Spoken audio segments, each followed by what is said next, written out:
Dobrý den, vítám vás na další přednášce. Já vás jenom poprosím, ťukněte mě do chatu, jestli mě slyšíte a jestli vidíte tady tu nasdílenou obrazovku.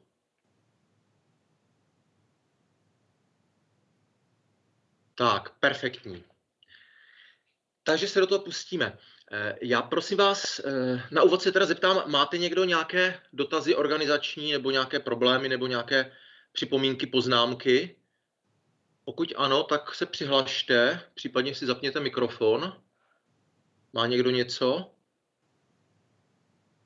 Nemá, jo? Nevidím. Tak případně průběžně, kdyby něco vyvstalo. Tak ještě na úvod organizační informace tedy.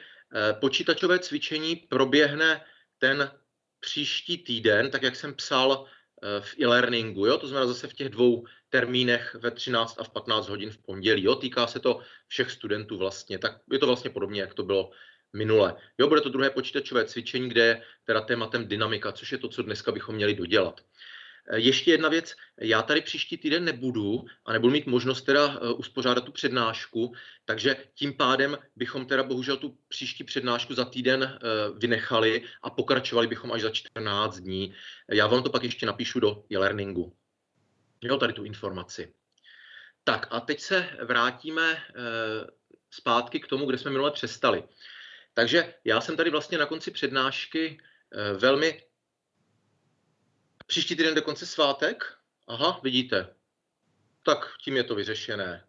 Takže to je bez problému. Jo, děkuji za upozornění. Tak, takže je to úplně ideální. Takže já jsem tady minule tak už ke konci rychle projel některé příklady užití Newtonových zákonů a to je vlastně věc, která v podstatě dá se říct pro vás stěžejní ke zkoušce, protože v té příkladové části, kde máte spočítat vlastně 3 nějaké takové ty trošku komplexnější příklady, tak obvykle bývá právě ten první příklad tady z těch kapitol mechanických, to znamená ta kinematika, dynamika a často to právě, ne vždycky, ale často to je právě tady přesně z této oblasti dynamiky, která je tady na těch slajdech teď uvedena. To znamená, já připomenu, že my vždycky, když řešíme nějaký příklad v dynamice, to znamená, jak jsme o tom mluvili, to jsou příklady, kde na jedné straně vystupují síly a na druhé straně typicky se ptáme při působení nějakých sil na nějaké konkrétní těleso, jaká budou zrychlení těch těles, dále rychlosti a polohy. To je takový ten typický příklad použití. Samozřejmě můžeme to použít i naopak, že známe polohu, rychlost, zrychlení a počítáme sílu. Případně já to beru vždycky dohromady ty 3 veličiny poloha, rychlost, zrychlení, protože ono, pokud máme kteroukoliv z nich dobře definovanou, to znamená v závislosti na čase jako funkci, tak můžeme vhodným matematickým aparátem, to znamená, to jsou teda obvykle v obecném případě jsou to derivace integrály, v nějakých speciálních případech jsou to předem odvozené vzorce, které jsme tady uváděli, tak můžeme vlastně od jedné z těch veličin přejít k těm ostatním, to znamená, já je zhrnuji jakoby do jedné informace, jo? Takže to je ta poloha, rychlost, zrychlení, to je ta jedna informace, můžeme přepočítat jednoho pomocí druhého. Takže můžeme i znát tady tyhle polohu, rychlost, zrychlení a můžeme počítat sílu, to je takový ten druhý způsob, jak se můžeme ptát na tu otázku, jak může mít formulován ten úkol. Takže ještě si to jednou projdeme, abychom si to dostatečně zdůraznili. Jo? Takže jak říkám, toto je typicky u zkoušky, takže u zkoušky máme často nějakou sílu, v tom jednom příkladě, nebo nějaký systém sil, obvykle to není jenom jedna síla, a ptáme se, kam ten předmět se dostane v nějakém čase, jakou bude mít rychlost, jaké bude mít zrychlení a tak dále. To je takový úplně klasický příklad. Může to být těleso na vodorovné rovině, které táhneme na provaze, to tady vidíme na slajdu. Může to být těleso na nakloněné rovině, může to být těleso zavěšené na provaze, jo? Takže nějaké takovéto věci. Takže ještě jednou, tím jsme tady končili, takže já to ještě jednou projedu pro připomenutí. Takže první situace je těleso, které leží na vodorovné rovině a je tažené pomocí provazu. To znamená, my tady definujeme jakousi sílu, která se jmenuje tah. Ten tah máme označený T, nebo tahová síla. A tady bych připomněl, že my se snažíme vyšetřovat, jaké síly působí na těleso, protože my když chceme zjistit, jaké zrychlení jakým zrychlením to těleso se pohybuje, tak musíme určit síly, které působí na toto těleso, ne síly, kterými působí těleso na provaz, na naši ruku, něco takového. To jsou jenom takové pomocné. Ale nám jde o to určit všechny síly, které působí... Ano? Prosím? Asi... Tak a kdo se nám tam připojuje? Těžko říct.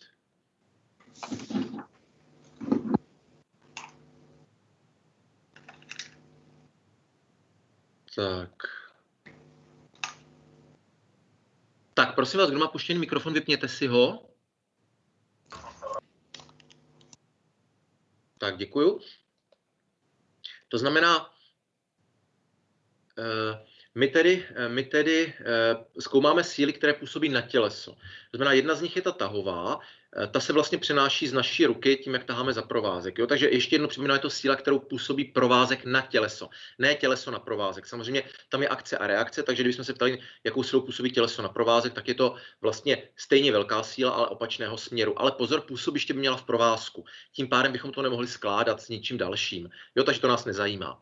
Takže to je ta tahová. No a teď na to těleso působí dvě takové ty základní síly, které máme víceméně všude, a to je síla tíhová. A tady ještě jednou se u toho zastavím, protože to jsem tady minule opakoval, nebo opakoval, jak si zdůrazňoval, ale je to poměrně věc zásadní. Na těleso, znamená na tu kostku, tady prosím vás, my se bavíme většinou o hmotných bodech, jo, takže my, i když tady máme pojem tělesa, tak většinou všechno se nám odehrává v jeho těžišti, takže nebereme takové ty momenty síly, které by způsobily nějaký prostě otáčivý pohyb tělesa kolem osy a podobně. Jo? To teďka necháváme bokem. Bavíme se vlastně o hmotném bodě, což je těžiště toho tělesa.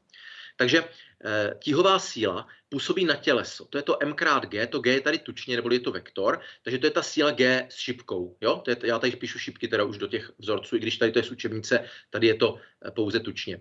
Takže to je ta tíhová. A pozor, tíhová působí na těleso. To znamená, to je ta, kterou potřebujeme, takže tu tady máme vyznačenou. Ještě připomínám, jak jsme o tom minule mluvili, tíhová síla je vlastně výslednice síly gravitační a nějakých sil dalších. To jsou ty, v našem případě obvykle ta hlavní, kterou bereme v úvahu, je síla odstředivá. To znamená, to jsou ty síly setrvačné, které jsou na té otáčející se zemi.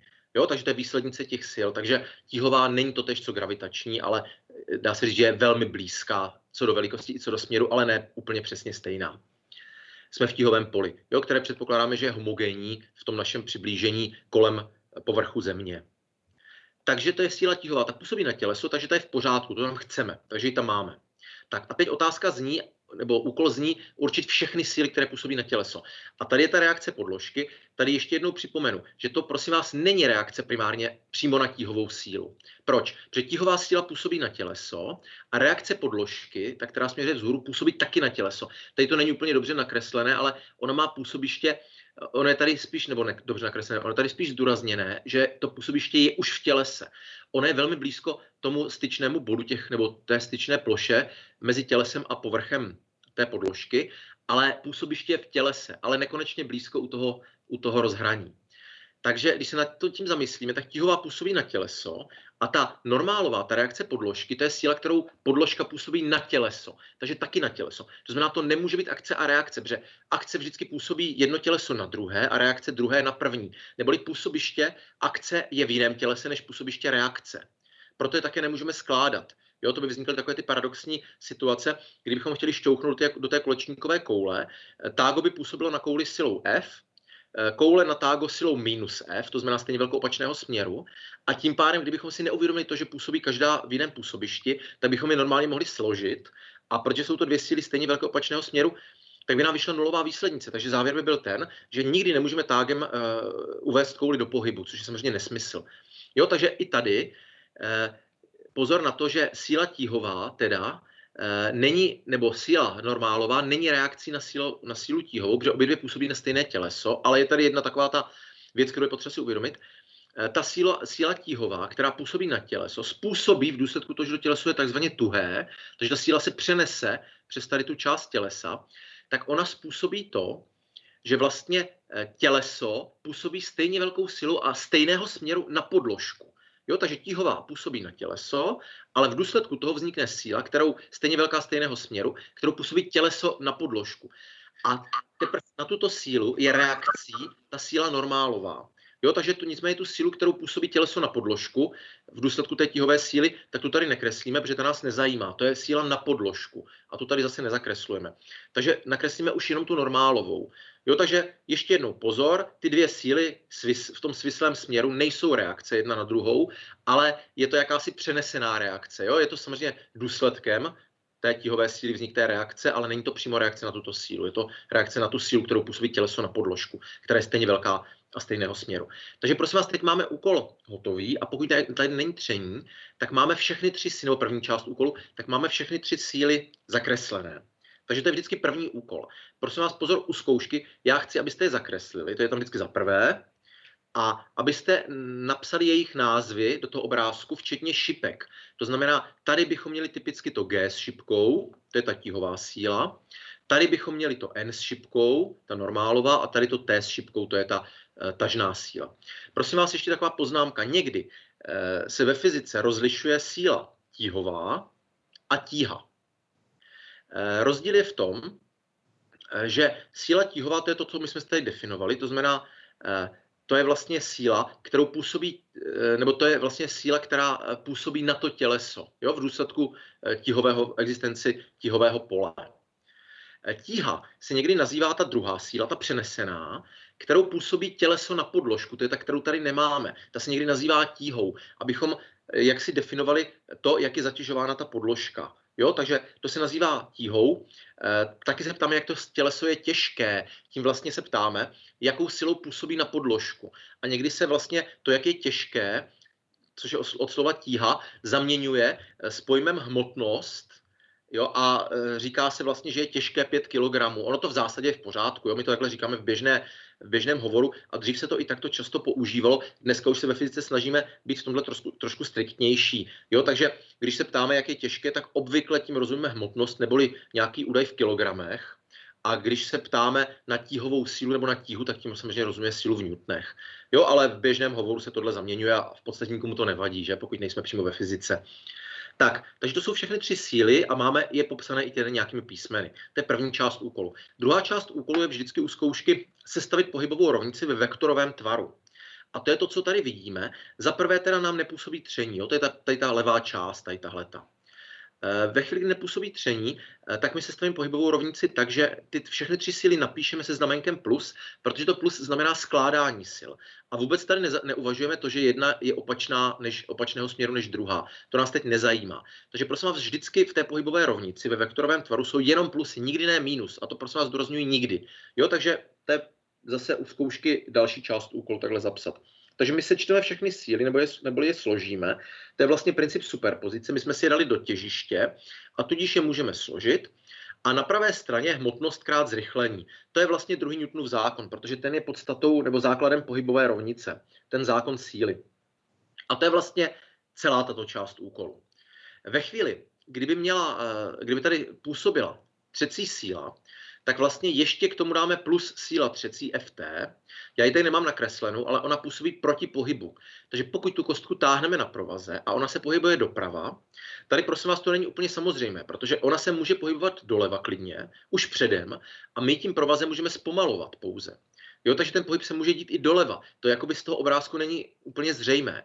Nicméně nejjednodušší situace je, že my ji roztáhneme z klidu, pak se pohybuje doprava. Takže tady připomínám, že třecí síla působí vždycky proti pohybu, takže vy se musíte zeptat, kam se pohybuje. A to není vždycky ve směru působící síly, TT, ta, která nám to roztahuje, ale může být klidně i naopak. A pak ta třecí síla je proti pohybu. Nicméně do té pohybové rovnice ji dáme se znamenkem plus. No a tím pádem máme pohybovou rovnici ve vektorovém tvaru, ať už pro sílu nebo bez třecí síly, nebo s uvážením tření. A dál, prosím vás, a to si pak ukážete ve cvičeních, a my tady ve slidech budeme taky občas mít tady tyhle příklady ještě, tak vy vlastně zvážíte dva směry, směr v ose x a v ose y, to znamená ve směru šipky, rozepíšete si tu vektorovou rovnici na dvě skalární, to znamená, vy vezmete průměty těch sil a s uvážením znamenka to znamená nejenom velikosti těch sil, že byste sem dosadili, ale k těm velikostem dáme i znaménka, jo? Protože potom v té rovnici ta písmenka bez šipek používáme jako velikosti sil, ty jsou vždycky nezáporné. A to, že ta síla působí jedním nebo druhým směrem, tam dáváme pomocí znaménka. A to zase podle té konvence, že když ta síla je ve směru té osy, to znamená ta šipka té osy x je tady, ona tady není nakreslená, ale rozumí se tím, když je tady to písmenko, tak ta šipka je tady doprava. Takže síly, které jsou ve směru té šipky, tak předně píšeme plus a které jsou proti směru minus. To znamená, před tu sílu t napíšeme pak u té skalární rovnice ve směru osy x, napíšeme plus t jako velikost, jo, plus velikost t. Samozřejmě ve směru osy x tady ty dvě druhé síly, ty dvě zbylé síly nejsou, to znamená v té xové složce se nám tam vůbec neprojeví a zůstane tam jenom ta síla t, případně ta síla třecí, protože ta je proti směru osy x, pokud bychom se pohybovali zleva doprava. Takže bychom napsali minus a teďka zase velikost ft. No, podobně v ose y, takže co je ve směru plus, co je proti směru minus. Takže ta normálová síla bude kladná, takže plus n v tom y průmětu, bez šipky už, a ta tíhová síla je záporná, protože proti směru, takže minus g. Jo, a zrychlení ve směru osy y je nulové, protože to těleso se nám v tom směru osy y nějak nezrychluje. Ono zůstává vlastně bez zrychlení, protože ani se nám nezrychluje nahoru, ani dolů, ani nám nevyletí nahoru, ani se nám nepropadne do podložky. Jo, takže v té ose y ta složka zrychlení y bude nulová. No, tímto přepíšeme na dvě skalární rovnice a pak už normálně matematicky řešíme. Obvykle my známe ty síly, jak jsem říkal, a otázkou je, jaké je zrychlení. Samozřejmě prosím vás, když nám to zrychlení pak vyjde v těch skalárních rovnicích, protože my tam dosadíme do té xové rovnice m krát a už bez šipky, což je velikost a, se znamenkem plus, protože předpokládáme, že je kladné. Kdyby náhodou vyšlo záporné, tak to znamená, že se to zrychluje proti směru osy, což je možné v určitých situacích, ale samozřejmě to znamenko nám napoví, jak to je. Tak, tady máme dotaz, záleží na značení sil, můžeme si označit, jak chceme, například FN, FG, FT a podobně. Ano, v tomto předmětě vám to dovoluji, jo, nebazíruji na označení sil, označit si, jak chcete. A je to s jedním ale, samozřejmě doporučuji používat standardní značení. To znamená, jako asi bych úplně nedoporučoval tu sílu si označit třeba velkým Y nebo něco takového, i když není to problém, jako za to vám body rozhodně nestrhnu. Ale jedna věc, na které bazíruju, a to chci u zkoušky, abyste vysvětlili všechny veličiny, které máte v obrázku a které máte ve výpočtech. To znamená, já často u zadání neoznačuji schválně ty veličiny, takže já tam napíšu síla o velikosti 5 N působí směrem, já nevím, zleva doprava, na těleso o hmotnosti 5 kg, určité velikost a směr zrychlení. Jo, není tam nikdy žádné písmenko, obvykle. A teďka vy musíte nakreslit obrázek a k němu napsat G, 3 tečky, tíhová síla. Jo, já nevím, N, 3 tečky, normálová síla. Když tam místo G použijete FN, třeba, proč ne, jo, je to, nebo místo N použijete FN, to je jedno, jo. Ono se značení používá různé, ale musíte mi to tam vysvětlit, jo, v tom případě všechno v pořádku, vy víte, co počítáte, já to taky vím, co počítáte a všichni jsme spokojení a můžeme příklad zkontrolovat, jo, takže není to tak důležité, ale musíte to označit, abych se v tom vyznal. Tak, tím pádem máme tady ten první příklad rozebraný, jo? Takže jak jsem řekl, přepíšeme na dvě skalární rovnice, ty pak už matematicky řešíme, obvykle neznámou je to a, přičemž síly známe, máme vlastně nějakou soustavu dvou rovnic, neznámá je tady to a jenom, ale když to rozepíšete, tak uvidíte, že vy vlastně tu jednu rovnici používáte k řešení té druhé, jo? Takže ono obvykle nějakým způsobem z toho vznikne, buď to máte jenom jednu rovnici, která vás zajímá o jedné neznámé, anebo soustava dvou rovnic o dvou neznámých, s tím, že tu jednu vyjádříte a dosadíte do druhé. Jo? Takže matematicky to není velký problém, nicméně nějak to vyřešíte. Připomínám, prvně obecně řešíme, uděláme výsledek obecný, podtrhneme, zarámujeme, to je první část výsledku a pak teprve dosazujeme čísla. Jo, takže zbytek už je jenom matematika. Ta fyzika byl ten obrázek, ten popis těch sil, vysvětlení a sestavení té pohybové rovnice a udělání těch průmětů v ose x a y.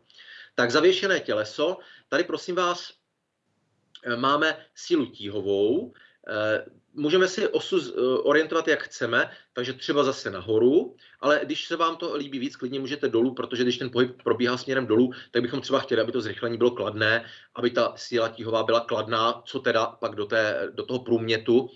takže můžeme i dolů. Ono to pak vyjde všechno obráceně, ale fyzikální interpretace je stejná. Jo, protože pak nám, když to orientujeme dolů, tak nám A vyjde kladné a tím pádem se to pohybuje ve směru osy. Když to dáme nahoru, tak nám A vyjde záporné a tím pádem můžeme konstatovat, že to je proti ose. Jo, takže on v tom problém není. No, takže tady máme tíhovou, tady máme tah toho provázku. Prosím vás, to, že to test čaru, to je celkem jedno, to prostě v učebnici takhle bylo z nějakého důvodu, ta čárka nic neznamená, jo, takže je tam tahová síla, je tam tíhová, žádná další tam není, případně tam může být síla odporová, to je ta druhá rovnice. Takže zase sečteme ty síly, rovná se m krát a. Když připočítáme odporovou zase se znamenkem plus, ta odporová, to je odpor prostředí, zase působí proti pohybu, takže my musíme nějakým způsobem předpokládat, kam se pohybuje. A tady prosím vás jedna věc, která úplně není vždycky všem jasná. Když já řeknu, že je to proti pohybu, tak my potřebujeme fyzikálně to definovat trošku přesněji. To znamená, my potom vlastně to potřebujeme vyjádřit pomocí nějakých veličin, to proti pohybu. To znamená, otázka je, která veličina nám popisuje směr pohybu, abychom mohli k ní dát znamenko mínus. No a pozor na to, to není veličina x, to znamená poloha toho tělesa. To znamená, jestli to těleso má, nebo y v našem případě tady, to znamená, že ten směr pohybu není pro něj důležité to, jestli to y je kladné, to znamená, jestli jsme tady nad osou, nebo záporné pod osou, to je jedno, ale směr pohybu je vlastně směr rychlosti, to si zapamatujte, protože my vlastně tu odporovou sílu vztahujeme k rychlosti. Takže to, že řekneme, že je proti pohybu, tak znamená, že je nějak přímo úměrná minus v jako vektoru v. Jo, to znamená, to minus znamená opačný směr. Jo, takže někdy v těch rovnicích to tak zapisujeme. Takže opíráme se o rychlost. Jo, protože směr pohybu je totéž jako směr rychlosti. No, takže takhle zapíšeme tu pohybovou rovnici. Tentokrát ji rozložíme asi jenom do jedné složky, protože druhá složka nás tady nezajímá. Ta xová bude důležitá jenom y. Samozřejmě prosím vás, vy to můžete popsat tu osu s vyslou klidně x, jo? Často se to tak dělá, protože je zbytečné používat dvě písmenka, když máme jenom pohyb v jednom směru a často tomu jednomu směru bez ohledu na to, jestli je to svislé nebo vodorovné, dáváme písmenko x. Jo, takže písmenka jak chcete, směry tak jak chcete, ale musíte dodržet tu znamenkovou konvenci, to znamená uvědomit si, kde je šipka. Já zase bazíruji na tom, aby to v tom obrázku bylo nakreslené.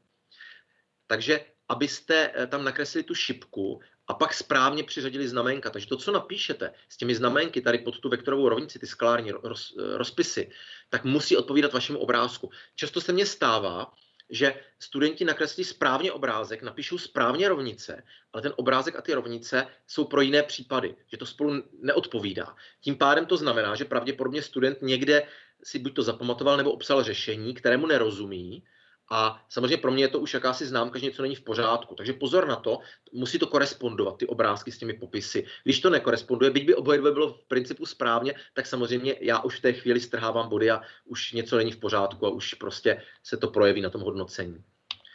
No, nejtěžší v podstatě nakloněná rovina. Tady studenti dělají často chyby. Jo, ještě bych se tady zmínil u toho předchozího. Prosím vás, tady studenti často definují nějakou normálovou sílu. Oni totiž u zkoušky, což tady úplně nedává smysl, protože když se podíváme, normálová síla je tady, to je reakce podložky. Jo, buď to značíme n s šipkou, nebo fn jako síla normálová, jo, f s indexem n, to je jedno, ale ta má smysl, když máte podložku. Tady, když máte to ve vzduchu, tak tady vlastně žádné fn není. Jo, tam to úplně jako, ve chvíli to student použije a nazve to normálovou silou, tak z pohledu toho, co jsem říkal, že mě jedno, jak označíte sílu, tak to, že použijete písmenko fn, v podstatě mě ještě jako nechává chladným, to nevadí, ale ve chvíli, kdy tu sílu tady v tomto obrázku u zavěšeného tělesa nazvete normálovou, tak už je to pro mě jakási výstražný signál, že něco není v pořádku, protože fyzikálně už tomuto se normálová síla neříká. Jo? I když samozřejmě my ve takovém zobecnění můžeme někdy považovat každou sílu, která je v určitém směru jakési normály, jakési kolmice k něčemu, tak můžeme nazývat normálovou. Takže v jakémsi velmi takové jakési obecné extrapolaci bychom tady taky mohli si představit, že někde máme nějaký povrch a něco sílu kolmou na ten povrch nazveme normálovou, byť tady ten povrch nehraje roli. Ale už je to trošku divné. Jo, takže pozor na to, spíš se tomu radši vyhněte. Tady prostě ta normálová síla fyzikálně nemá svoje místo. Tady prosím vás, u té normálové síly vzniká jeden problém. A to ten, že tíhová síla je směrem dolů, to je pořád to stejné, že jo, kolmo dolů. Ale ta reakce podložky je kolmák podložce. Proto se mu taky říká normálová. protože ona je ve směru normály k podložce. A ta podložka je tady ze šikma, takže vidíme, že tíhová a ta normálová jsou vůči sobě pod nějakým úhlem, který jiný než 180 stupňů. Jo, a to studenti v tom trošičku občas plavou, takže vždycky normálová je normála k podložce. Ke směru té podložky, bez ohledu na to, jak ta podložka je orientovaná k tíhové síle. Nebo k vodorovné rovině. Takže prosím vás, tíhová síla je už jasná. Ta tíhová síla se nám rozloží na dvě složky. Na složku ve směru té normály a na složku ve směru kolmem k té normále. To znamená, to je ten směr podél té nakloněné roviny. Že? Tohle je kolmé k té nakloněné rovině, tohle je ve směru. Jo, takže kolmá a ve směru. Jo, takže ta jedna složka, když se podíváme, tak ta kolmá, ta nemá žádný pohybový účinek, protože ta nakloněná rovina je, předpokládáme, dostatečně pevná, takže to těleso se nepropadne směrem dolů, takže ta rovina zareaguje tak, že ona vlastně vygeneruje v důsledku působení tady té složky tíhové síly, která se spočítá přes funkci kosinus, to je zase ten pravouhlý rozklad, úplně klasicky. Je to průměr do toho směru, kde to svírá úhel theta. Tady prosím vás připomínám, že ten úhel theta je tady, ten úhel nakloněné roviny, a on se nám přenese jako úhel mezi tíhovou sílou a sílou normálovou. Ať to nespletete, není to ten druhý, ale je to tady tento. Proč? Protože síla, tady tenhle ten úhel je úhel mezi tím vodorovným ramenem, mezi vodorovnou rovinou, ramenem toho úhlu, že? A mezi tady tou nakloněnou rovinou, tady tímto směrem. No a síla tíhová je kolmá na tu vodorovnou, na ten vodorovný směr, a síla normálová je kolmá na tu nakloněnou rovinu. Takže když máme obě dvě síly kolmé na ramena úhlu, tak musí i ty síly svírat tady tuhle úhel s touto velikostí. Takže je to tento úhel. No a teď vlastně ta složka tíhové síly je tady tato ve směru normály. To rozložíme pomocí té funkci kosinus, protože to je ten průměr. A tím pádem, protože v tomto směru y se to ani nevznese, ani nepropadne, tak musí, a to je vlastně, to plyne, prosím vás, přímo, já to říkám jakoby dopředu, ale to plyne z té y složky rozpisu té vektorové rovnice. Jo? Až to rozepíšeme, tak nám vyjde, že tahle ta složka té tíhové síly je stejně velká jako ta normálová složka, nebo velikost normálové síly. Tudíž oni se vykompenzují a důkazem toho je to, že to těleso ani nevyletí, ani se nepropadne. A to je vlastně využití té druhé složky y, až rozepíšeme tu rovnici. To nám z toho přímo vypadne. Takže my většinou to jenom konstatujeme a pak to už použijeme v té první xové části nebo složce té rovnice pro dosazení za ty veličiny, které potřebujeme. Takže tato složka nemá pohybový účinek, ale pouze vygeneruje tu normálovou reakci té podložky. Tak a pohybový účinek proti tomu má ta složka vodorovná, to znamená, to je tak, kdybychom se teďka doplnili tady na ten pravouhlý trojúhelník tady z té strany, to znamená, ona je stejně velká jako tady tahleta, jo, tady máme nakreslenou. A to je tentokrát se spočítá přes sinus toho úhlu, to je ten druhý směr, že vždycky jeden je kosinus, druhý je sinus, když děláme pravouhlý rozklad.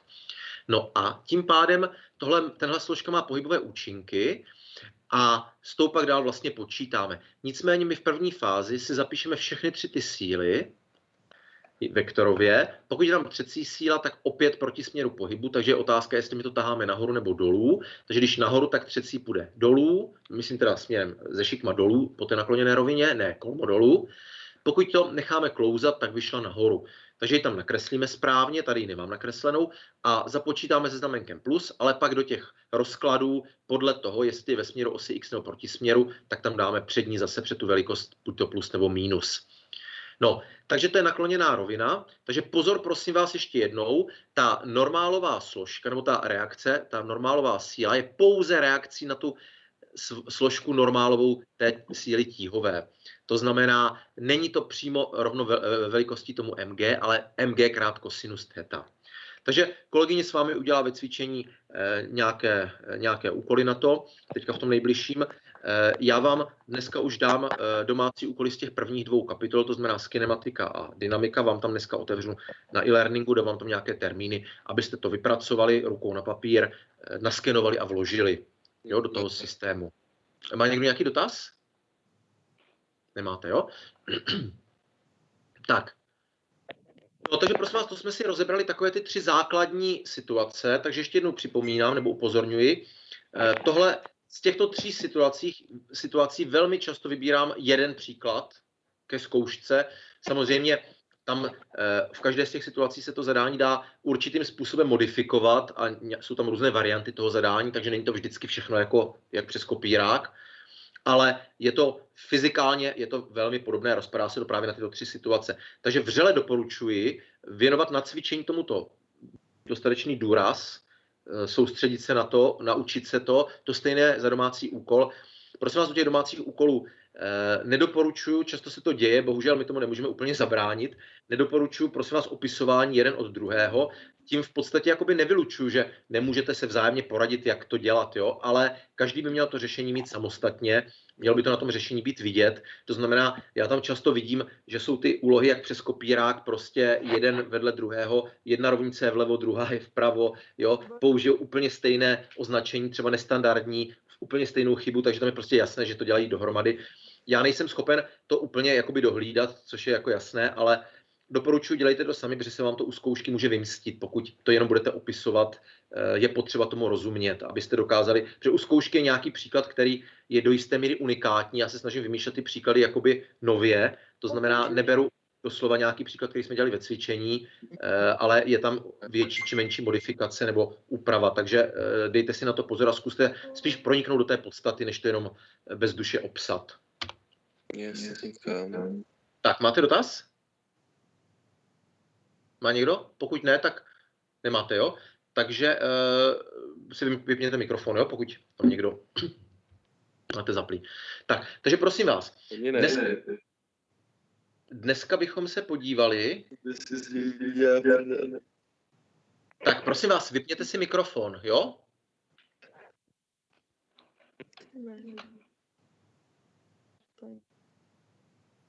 Tak já tady nevidím teda, kdo ho má zaplý. Takže no, tak snad si ho vypnete.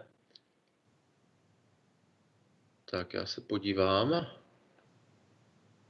Tady vidím, kdo ho má zaplý. Ale já ho nemůžu úplně stlumit. Tak, dobrý.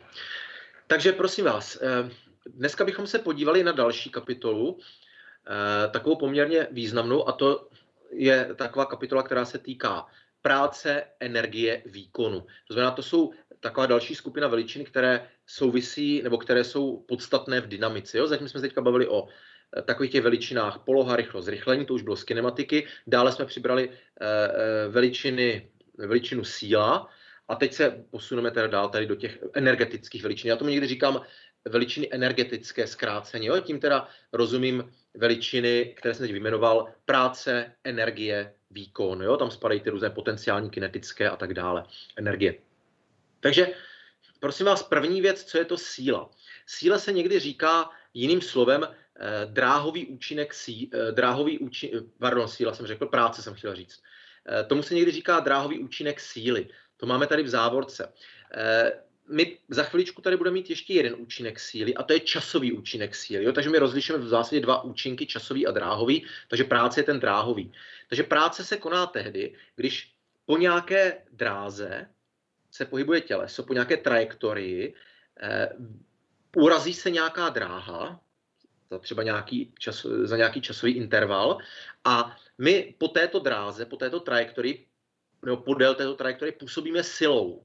A v tom okamžiku se koná práce. Tady bych prosím vás zdůraznil, že ta trajektorie obecně může být křivočará. Připomínám, trajektorie to je křivka, po které se pohybujeme. Takže ono to může být v nejjednodušším případě přímka, ale může být jakákoliv křivka, kružnice nebo cokoliv obecného. A druhá věc je ta síla. Nemusí být ve směru pohybu, ale může být ve směru úplně obecném, jakémkoliv. To znamená klidně šikmo k té trajektorii pod nějakým úhlem, k té vůči té trajektorii v daném okamžiku. A navíc ta síla se může bod od bodu měnit. To znamená co do velikosti, tak do směru. Takže máme poměrně složitý systém, kdy se nám jaksi mění, je proměná ta trajektorie, nebo je jakási obecná křivka a zároveň se nám v každém bodě, v každém čase mění velikost síly, směr síly. Takže samozřejmě obecně se to počítá poměrně nepříjemně. My zatím vynecháváme integrály, protože to je samozřejmě jedna z veličin, která je definovaná integrálem. Takže my tady budeme dělat pouze ty zjednodušené varianty a to ty, že buď to teda ta trajektorie je přímočará, takže je to přímka nebo nějaká úsečka, A ta síla je buď to ve směru té trajektorie, anebo je ve směru, který je sice ne je pod nějakým úhlem, ale ten úhel je konstantní a máme konstantní i velikost té síly. Takže to můžeme nějakým jednoduchým způsobem bez použití integrálu spočítat. To je věc, kterou asi znáte ze střední školy. Pokud jste na střední škole měli fyziku, aspoň trošku, tak takhle se to vlastně probíralo. Jo? Tady ten zjednodušený přístup. Takže my tady můžeme definovat takzvané posunutí, což posunutí, pokud máme tady tu přímočarou trajektorii, takže těleso se pohybuje z nějakého bodu A do bodu B po úsečce, tak to posunutí je vlastně dané změnou polohového vektoru. Takže posunutí jako takové je vektor, my to označíme to delta R, to znamená koncový polohový vektor minus počáteční. Takže vlastně pokud to je úsečka, nebo ten pohyb se děje po úsečce, tak to posunutí vlastně je koncový bod minus počáteční bod, nebo vektor, který určíme tak, jak se to dělává, že rozdílem souřadnic koncového minus počátečního bodu. Takže to je posunutí a je to vektor. No a my, když vlastně chceme počítat tu práci, tak násobíme velikost síly krát velikost toho posunutí, to znamená, to je ta délka dráhy, kterou to urazí, ale tam pozor, musíme započítat i úhel, protože na práci má ve výsledku význam na konání práce pouze složka síly, která je ve směru posunutí, to znamená, to je ta složka Ft, takže když máme obecně nějakou sílu F, tak uděláme její průměr, že tady pod tím úhlem alfa, do směru Ft, v kterém se provádí ten pohyb, a pouze tato složka Ft krát delta R dá práci. No a když to zapíšeme matematicky, tak je to vlastně F krát delta R krát kosinus alfa, protože to F krát kosinus alfa je ten průměr, nebo to můžeme zapsat, a to je prosím vás pro nás podstatné, potom pro takovéto pro ty formální zobecněné zápisy, že to je vektor síly skalárně krát vektor posunutí. Tady připomínám, tato tečka značí skalární součin, my ji tam musíme psát vždycky, to znamená, kdybychom napsali jenom Fr, delta R, bez toho krát, tak to nedává smysl, protože když tam nepíšeme krát, tak ho tam můžeme rozumět, že tam je, ale pouze pokud máme zleva i zprava skaláry. Takže kdybychom napsali třeba 5 A bez šipky, tak je jasné, že je to 5 krát A. Ale když napíšeme šipky, tak tam musíme psát buď to skalární nebo vektorový součin, abychom odlišili, co to je. Takže už to není jednoznačné, proto tady tu tečku psát musíme. No a připomínám, že vlastně skalární součin je mezi dvěma vektory a výsledkem je skalár. To znamená jenom veličina, která nemá směr, ale má velikost, samozřejmě včetně jednotky. A ta se spočítá tak, že se vezme součin velikostí. Tady připomínáme, jakmile tam nemáme ty šipky, tak jsou to velikosti, to znamená ta nezáporná čísla. Krát kosinus alfa, což je úhel mezi nimi. Jo, tak byl definován skalární součin. Takže když se na to podíváme, tak fyzikální podstata je ta, že práci koná pouze tečná, my říkáme někdy tečná, jo, protože když je to trajektorie, tak ten směr vlastně v tom daném bodě toho pohybu, směr rychlosti, má směr tečny. Jo, takže proto značíme i Ft. Naopak ta kolmá je normálová. Jo, to je takové to běžné značení, tu normálovou už jsme si zavedli. Tu tečnou jsme měli třeba u pohybu po kružnici, takže tady je to vlastně totéž. Jo, byť jsme po přímce, tak tečnou k přímce je vlastně ten směr té přímky. Že jo. Takže vlastně fyzikálně to znamená, že práci koná pouze tečná složka síly, takže práci spočítáme jako Ft krát delta R, velikost posunutí, a formálně matematicky to zapíšeme pomocí skalárního součinu. Jo, je to jenom přepis, ale ono se nám s tím pak líp pracuje častokrát, i když studenti to moc nemají rádi. Takže to je ten obecnější zápis a my pak na něj budeme stavět v těch úplně obecných případech, jo? Až pak třeba budeme integrovat, tak tam bude ten skalární součin v tom integrálu. Takže to je poměrně jako důležitý přechod k tomu formálnímu zápisu tohoto typu. Jednotkou práce je joule, je to totéž jako Newton krát metr. Takže kdybychom měli za úkol u zkoušky vyjádřit jednotku práce, to znamená joule, pomocí základních jednotek SI, tak pomocí této definice víme, že je to Newton krát metr a Newton jsme si už pomocí základních jednotek vyjadřovali. To bylo z toho druhého Newtonova zákona, že síla je m krát a, neboli kilogram krát metr za sekundu na druhou. Takže vlastně jednotkou té práce, když ji vyjádříme pomocí základních jednotek, tak je kilogram krát metr krát sekunda na méně druhou krát ještě jednou metr. Takže ty metry samozřejmě dáme dohromady a dostaneme joule. Jo, takže to je vlastně to, čemu říkáme v určitém tom pojetí obecnějším dimenze té veličiny, že vyjádříme její jednotku pomocí těch 7 základních jednotek SI. Tady samozřejmě nemáme všech 7, ale jenom myslím 3 jsem teď jmenoval. Takže to souvisí tady s tím úkolem, který zase u zkoušky bývá někdy na vyjadřování jednotek. Takže prosím vás, to je úplně ta základní představa toho dráhového účinku síly, že násobíme tečnou složku síly s velikostí posunutí.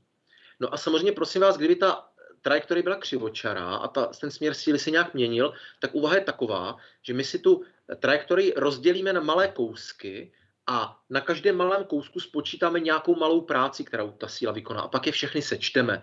Jo, takže to je taková ta úplně nejobecnější úvaha, která pak vede v důsledku k použití integrálu, protože integrál, jinými slovy integrální součet, je vlastně součet nějakých malých přírůstků, nekonečně mnoha malých přírůstků, ale to necháme až na ten příští semestr.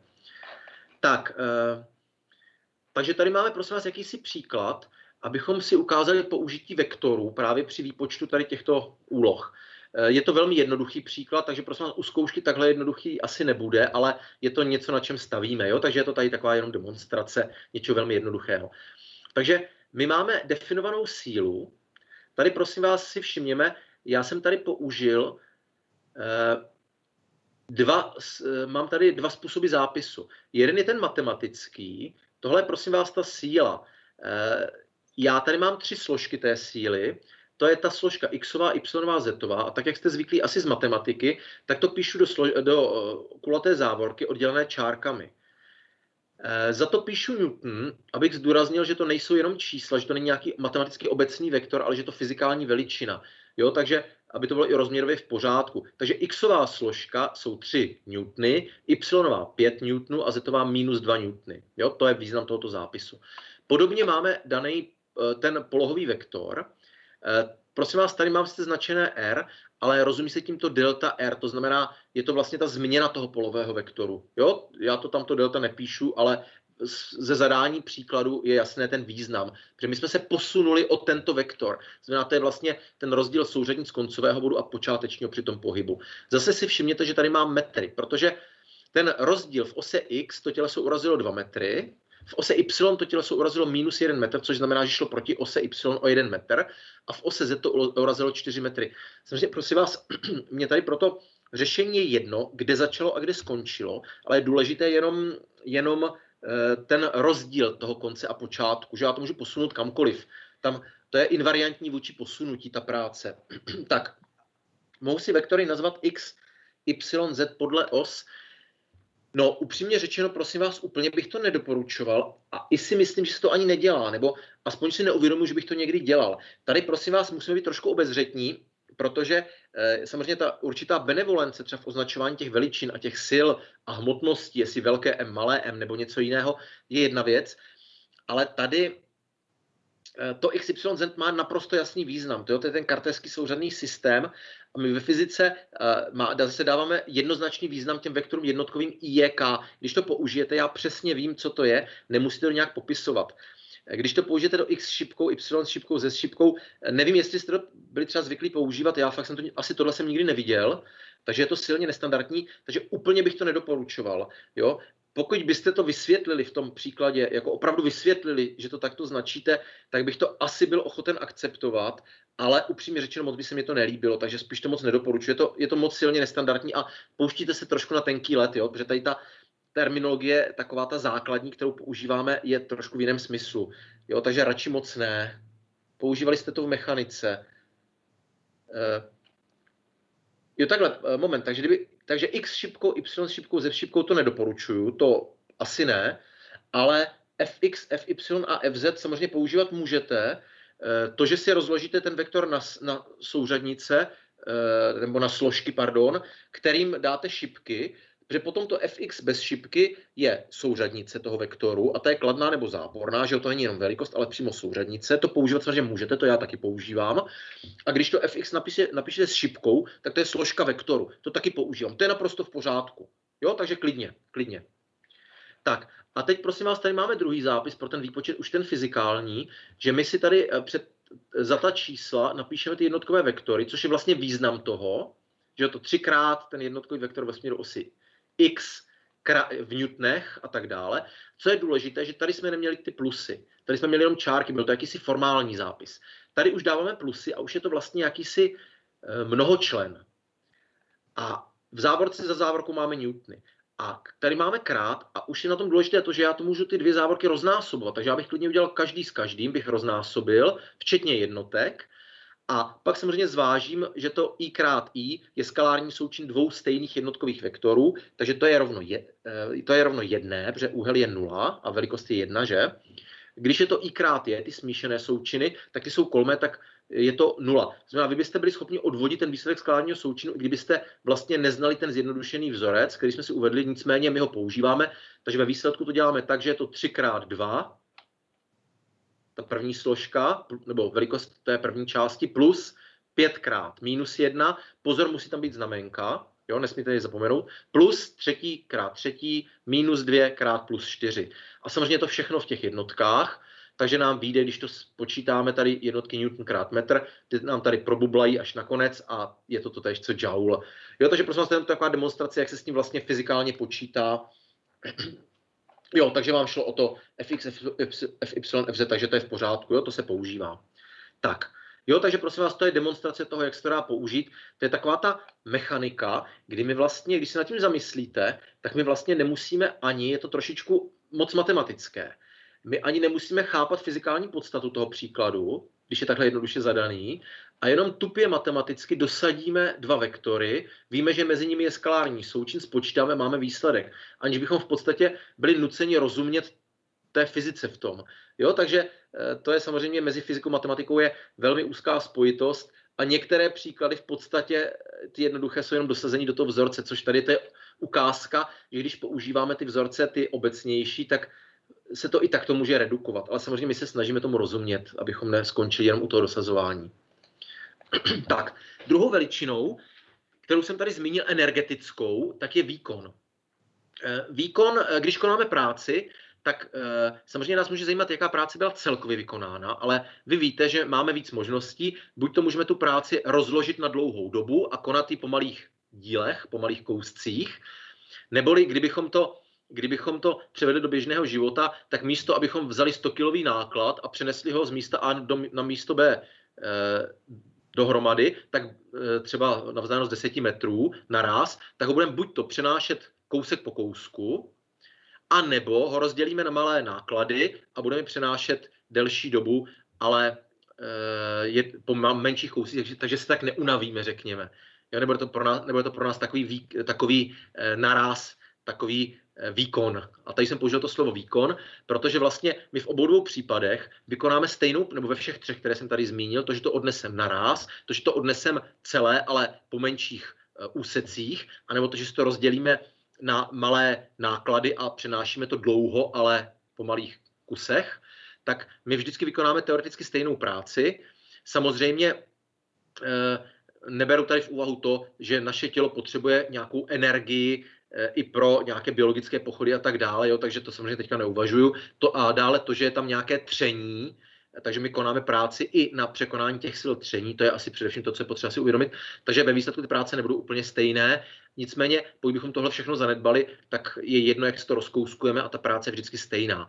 Ale pro nás je důležitá i ta informace, a to je důvod, proč zavádíme výkon, jak dlouho jsme tu práci konali, k jakému výkonu v uvozovkách jsme se vzepěli v té chvíli a tím pádem definujeme to fyzikální veličinu výkon, která je daná prací vydělenou časem. Takže samozřejmě ta práce se koná v závislosti na čase, má nějaký průběh, tak jak ji konáme, a tím pádem ten výkon my můžeme definovat střední výkon, což je na nějakém časovém intervalu, je celková práce za ten časový interval lomeno délkou toho intervalu. A to je výkon střední. To je vlastně stejná úvaha, jako jsme měli u střední rychlosti, že to byla změna polohy za změnu času v nějakém větším intervalu. To stejné bylo střední zrychlení a tady máme střední výkon. Ta úvaha je pořád stejná. My tady opakujeme vlastně fyzikálně stejný typ úvah. Takže když tady máme graf, jak se koná práce v závislosti na čase, jak nám vlastně narůstá ta práce postupně. My to bereme třeba, že v čase 0 začneme a teďka konáme práci a teď bychom měřili tu celkovou práci od 0 do daného času a teď vidíme, jak nám postupně narůstá.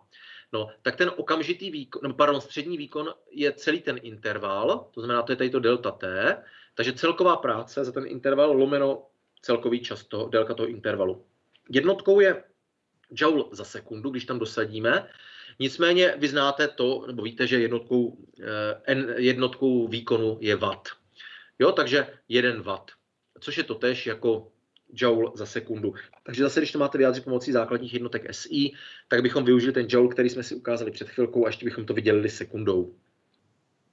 No, takže to je střední výkon, a když tady ten interval zmenšíme na hodně malé delta t, tak dostáváme výkon okamžitý. A tady jsme vlastně u toho, co směřuje k derivacím, že? To je vlastně ta limita pro delta t jdoucí k nule, nicméně zase necháváme až na další semestr, takže se spokojíme s tím, že okamžitý výkon je rozdíl nebo práce konaná na velmi malém intervalu lomeno tímto intervalem. Jo? Takže a to delta t jde v tom okamžiku k nule.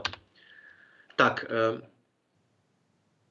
ve chvíli, kdy máme tu práci tak, že je výkon konstantní, to znamená, ta práce je vlastně, se koná jakýmsi způsobem rovnoměrně, tak vlastně výkon je, ten střední výkon a okamžitý splývají, a pak můžeme říct, že okamžitý výkon je vlastně roven tomu střednímu a ten se spočítá na celém větším intervalu.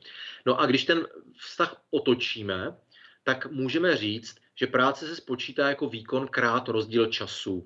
Ale prosím vás, to platí pouze pro okamžik, kdy se výkon koná, nebo kdy výkon je konstantní na tom intervalu, nebo kdy ta práce se koná nějakým způsobem rovnoměrně. Znamená, tady tím grafem nebude nějaká křivka, ale byla by tím grafem přímka. Jo, každou sekundu bychom přidali další, nebo vykonali další stejnou práci. Bylo by to rovnoměrné, ten nárůst práce. Tak pak tu práci můžeme spočítat jako výkon krát rozdíl času. Pozor, v obecném případě to neplatí. Jo? V obecném případě by tam zase jsme se dostali k tomu integrálu. Ale to až teda opět později. Tak, takže máme definovanou práci, máme definovaný výkon. A teď přecházíme k pojmu mechanická energie. Tady máme takový trošičku obrázek a trošku složitější konstrukci, abychom to definovali poněkud obecně. Na první pohled by nemuselo být jasné, co tady vlastně máme. Já bych to v podstatě uvedl trošku do běžného života. Takže my máme nějaké těleso T, což v našem případě může být Země. Jo, takže představte si, že to T je Země, ale tady to máme definovat jako obecné těleso. Teď v blízkosti té Země se nachází hmotný bod. Značíme HB, jo, tady v tom obrázku. Ten hmotný bod je v nějakém tíhovém poli nebo v nějakém silovém poli toho tělesa. Znamená, to těleso na něj působí silou, takže to je příklad třeba té Země, kde máme tu sílu tíhovou, ale teď mluvíme obecně. A teď navíc, takže máme soustavu těleso, hmotný bod, takže to je ten hmotný bod v tíhovém poli Země. A teď tady prosím vás máme nějaké vnější těleso, které je mimo tuto soustavu. A to vnější těleso jsme třeba my. A teď prosím vás, my neřešíme, samozřejmě vy mě namítnete, ale já přece nejsem mimo tu soustavu, já jsem uvnitř tady té čárkované čáry, já jsem taky v tíhovém poli. Samozřejmě ano. My tím spíš definujeme, že se teďka nebavíme o tom, jaké energie, práce a tak dále máme ve vztahu té Země a nás, ale my jsme tam jakýsi nezávislý člen a zkoumáme pouze naše působení na hmotný bod. Takže z toho pohledu jsme jakoby mimo tu soustavu. Jo? Přímo my ovlivňujeme ten hmotný bod samozřejmě ve výsledku, ale jsme jakoby stojíme trošku mimo. Jo? Protože samozřejmě tak, jako je hmotný bod v tíhovém poli, tak i my jsme v tíhovém poli a mohli bychom se ptát úplně na stejné otázky, které se ptáme u hmotného bodu, bychom se mohli ptát i na nás, protože i na nás působí ta Země a tak dále. Jo, ten hmotný bod. Ale to teď necháváme bokem. To znamená, ještě jednou, Země, v jejím tíhovém poli je hmotný bod a tady jsme my.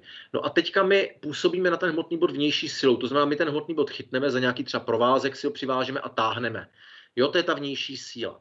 A teď zkoumáme, co se děje. Ten hmotný bod má hmotnost M. A teď, jak jsem řekl, mezi hmotným bodem a Zemí působí nějaká tíhová síla. Takže to je tady ta síla Fi. To I je tady jako vnitřní, jako intra. Jo? To znamená, to je síla jakási vnitřní v té soustavě těleso hmotný bod. Ale v našem přiblížení, nebo v naší představě je to ta tíhová síla. No a teď prosím vás, ty dvě síly, ta vnější, ten provázek, na který působíme, a ta tíhová, nám dají výslednici. To znamená, ten hmotný bod se začne pohybovat v podstatě v důsledku obou dvou sil, takže výsledná síla působí takto. Prosím vás, připomínám, ten hmotný bod může mít nějakou rychlost, takže on nutně se nevydá do pohybu ve směru tady té síly vnější, ale ona ho bude nějak třeba zakřivovat jeho trajektorii. Pouze v případě, že by stál, tak se začne urychlovat tímto směrem. No a teď my se ptáme, co se tam teda z pohledu toho hmotného děje, bodu a z pohledu té soustavy vlastně všechno děje. Takže tady máme zapsané, že ta síla celková je ta vnitřní, ta tíhová, plus ta vnější, to je ten provázek. No a teď vlastně my směřujeme k jedné věci, že my v okamžiku, kdy působíme touto silou, tak vlastně se koná nějaká práce. A když se na to teď podíváme, tak jaká práce se koná? Samozřejmě my působíme vnější silou, těleso působí vnější silou, máme tady jakousi celkovou sílu, takže se koná jakási celková práce v důsledku té síly F. A ten hmotný bod nějakým způsobem se mění jeho stav. A teď my se ptáme, co se vlastně s tou prací děje. Protože ona se nemůže jenom tak ztratit někam, ona se musí v něco přetvořit, že jo? Já už tady narážím vlastně na zákon zachování energie, který bude definován za chvilku, ale ona se nemůže jen tak ztratit, ona se na něco použije. A teď my se ptáme, na co se použije. A tady jsou vlastně dvě složky. My to tady máme odvozené. Ty dvě složky souvisí právě s těmi dvěma silami. Já to tady nebudu asi procházet úplně bod po bodu, podle těch slajdů, ale zkusím říct spíš ty důsledky, protože tady je to napsáno možná trošičku méně srozumitelně, takže možná potom lepší na to studium vědět vlastně, k čemu směřujeme, a je to moc obecné možná pro řadu prostě těch studentů. Takže řekneme, k čemu směřujeme, a potom podle toho si to jaksi srovnáme s tím, co je tady psáno. My totiž směřujeme k tomu, že ta síla F, ta celková, která koná práci, tak ta práce má dva účinky, nebo dva nějaké způsoby, do kterých se to přetvoří, ta práce, nebo dva důsledky. Jeden z nich je ta práce, kterou vlastně koná tady ta složka FV. Ta složka, nebo ta práce se jaksi změní, nebo ne, začneme tou složkou FI. To je vlastně síla, kterou působí to těleso na ten hmotný bod. A jakmile nějaké těleso v silovém působení jiného tělesa, tak ve chvíli, kdy my měníme jeho stav, měníme jeho polohu nějakou vnější silou, tak vlastně dochází ke změně tzv. Potenciální energie. To znamená, se poloha toho tělesa změní z nějakého bodu A do bodu B, ale tím pádem se na to použilo nějaká práce, nějaká část té práce, té vnější síly, a ta vlastně způsobí tu takzvanou změnu potenciální energie. Takže to je první věc, která se nám tady projeví. Dále, ta vnější síla způsobí změnu energie kinetické, protože my tomu tělesu udělujeme v té soustavě nějakou rychlost a tím pádem na rychlost, to jistě víte, se váže energie kinetická. To znamená, ta naše práce, kterou my konáme jako vnější těleso, tak v podstatě způsobí dva efekty. Změnu energie potenciální a změnu energie kinetické. A to je vlastně, to nazveme celé změnu nějaké energie, jako nějaké delta E. A to je přesně to, co jsme tady napsali, že ta změna energie je rovná té působící práci, a to je rovná nějaké energii tělesa na konci, celkové, minus energii tělesa na začátku. Protože to těleso, my zatím tu energii tělesa, ten pojem definujeme trošku vágně. My řekneme, že ona má přidělenou nějakou veličinu, která se nazývá energie, a ta byla jiná na začátku a jiná na konci. A teď pouze konstatujeme, že rozdíl této veličiny, to delta E, je rovno té vykonané práci. To je vlastně zákon zachování energie už v této chvíli, tady jak si implicitně definujeme. No, takže, nebo jinými slovy můžeme říct, že energie na konci je rovna energii na začátku plus ta práce, že ona se k tomu připočítá. No a tady v té části máme vlastně řečeno to, co my tady říkáme. A prosím vás, na to pak navazuje definice potenciální energie. Já jsem trošku už předběhl ty pojmy, že tady máme zmíněnou tu potenciální a dál kinetickou. Že ta síla výsledná, nebo ta síla tady tato FV, ta vnější, že je rovna síle celkové, to je tady ta výslednice, minus té síle FI. Jo, to je jasné, protože součet těchto dvou je tato, takže když to otočíme, tak tato minus tato je ta FV. No a tady si všimněte, že nám tady najednou vystoupilo to minus FI. My jsme říkali, že odčítání vektoru je přičítání vektoru opačného, takže tady použijeme. Takže nám tady fyzikálně to znamená, že k té síle celkové, té výsledné, se připočítává nějaká síla, která je opačná té síle vnitřní, znamená opačná síle tíhové. To si zapamatujte, tady tenhle ten okamžik, protože to je pak věc, která vystupuje v definici potenciální energie. Nějaká práce síly, která je opačná k té síle toho pole. Jo, to tam je. A to je právě ten důvod, proč to tak je, protože tady se nám to objevuje.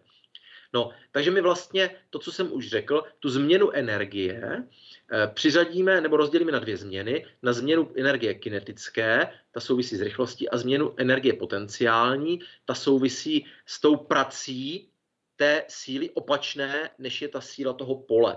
A to je, prosím vás, tenhle ten součet, jo, to je ono, to jsou ty dvě práce. Takže tohle je práce té síly výsledné, ta souvisí se změnou energie kinetické, a tohle to je práce té síly opačné, než je síla toho pole, ta tíhová, a to je změna energie potenciální. A celková změna energie je dána součtem těchto dvou změn. Takže to je vlastně jakoby základ toho trošku složitého obrázku nebo obecného. A došli jsme k tomu, co všichni známe, k té jednoduché věci, že když konáme práci, tak se mění energie potenciální a energie kinetická a součet těch změn je roven té vykonané práci, což je vlastně zákon zachování energie. Energie kinetická, to všichni znáte, 1/2 mv na druhou. To si v příštím semestru zase odvodíme pomocí integrálů. Nicméně teď to pouze konstatujeme, je to známý vztah.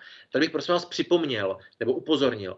Tenhle vztah nemá úplně obecnou platnost, to je vztah takové té základní newtonovské fyziky, takové té klasické. On platí pouze pro dostatečně malé rychlosti. To znamená, teď to myslím ve vztahu k rychlosti světla. Takže ve chvíli, kdy by se těleso blížilo, jeho rychlost blížila rychlosti světla, to znamená, dejme tomu, byla by, tomu se říká srovnatelná, to znamená, že třeba by se blížila k 10tině rychlosti světla nebo k 100. Jo, tam to není úplně jednoznačně definovaná, ale ve chvíli, kdy to má už třeba 1% rychlosti světla, tak už to není nevýznamné, ta rychlost. Jo, už se začíná blížit. Samozřejmě záleží, jak moc velké zjednodušení děláme. Takže jakmile se to blíží té rychlosti světla, tak už tento vztah neplatí a zjišťuje se, že musíme teda použít ten obecnější Newtonův vztah, kde se energie počítá pomocí toho vztahu E jako energie rovná se mc na druhou, hmotnost krát rychlost světla na druhou. To je asi nejznámější vztah z fyziky, možná bych i řekl. Ten znají i laici, kteří se s fyzikou nějak nesetkali, že předpokládám, že ho znáte asi všichni. Takže pomocí tohoto vztahu se odečte ta pohybová energie mc na druhou minus m0c na druhou, ta klidová energie.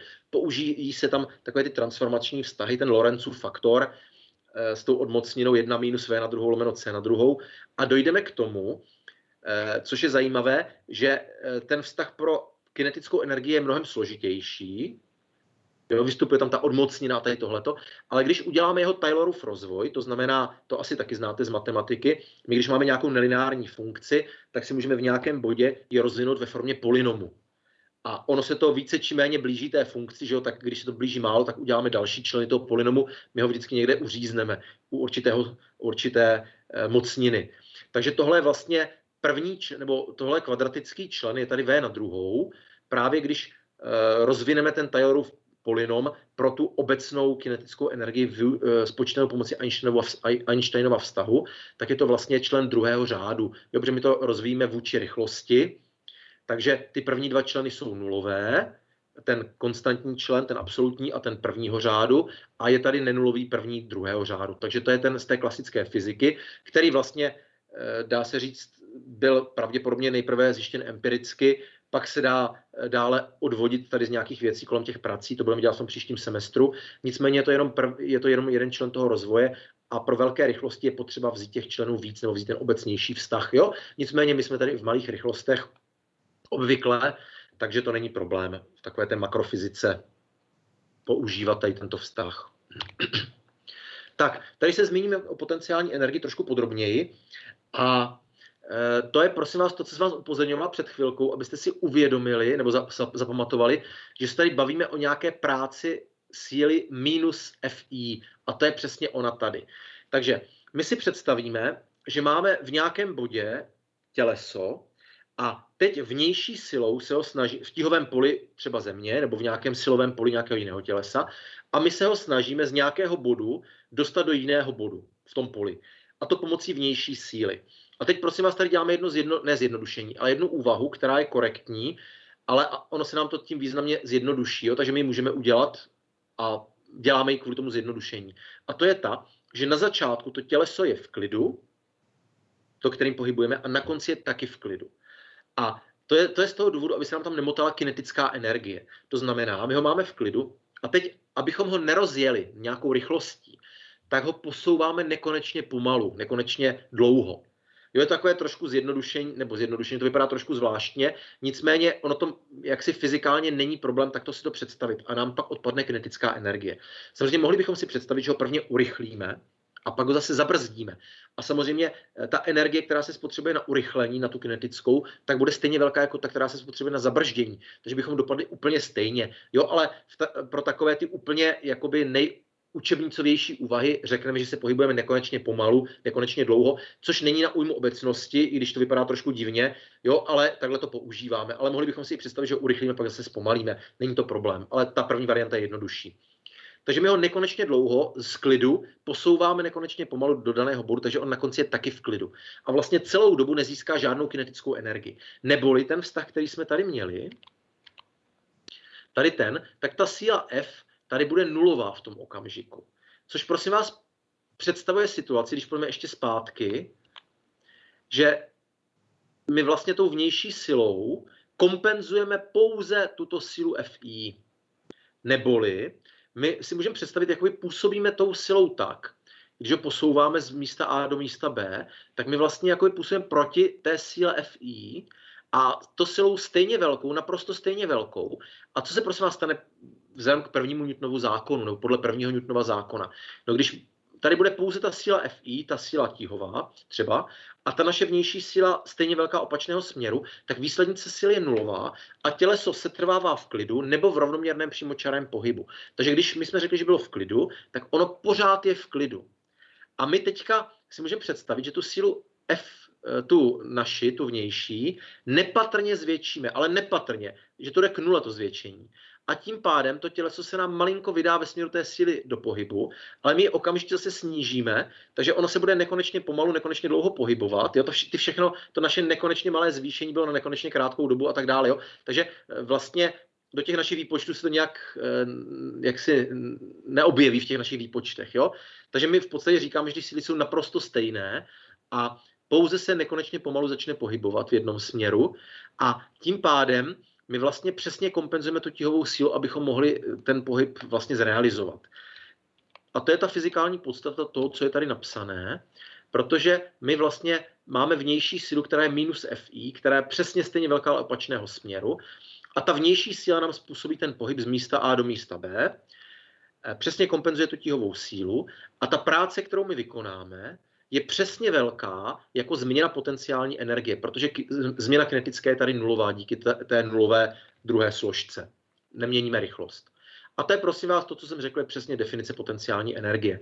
Takže když to tady ještě jednou shrnu, tak mám tady dvě ekvivalentní definice.